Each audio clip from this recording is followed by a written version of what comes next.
телефоныңыздың қуатын не үшін тез отырып баратқанын және ол қай жерге жұмсалып жатқанын білгіңіз келе ме? Ол үшін настройкаға кіреміз және настройкадан питание дегенге өтеміз.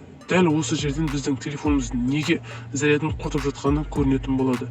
Бізде ең көп жеп жатқаны мен телефонымда YouTube, экран, яғни рабочий столым, мобильный сеть, және қай уақытта қанша көп заряд жегені, және мына жерде оптимизация. Осыған кіріп мен мыналарды өсірсем, яғни менде телефонды темный режим, яғни қараңғы режимін қосып қойсам 33 минут, және служба геолокация, ол менің местоположениемді біліп отыру үшін керек. Осының екеуін өшіретін болсам, менде 40 минут телефонның қуаты эконом болады екен.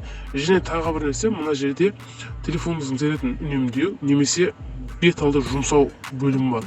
Осының екеуінен біреуін танысаңыз болады. Мынау орташа жұмсалуы. Пайдаланыңыздар достар, каналға лайк, подписаться басыңыздар.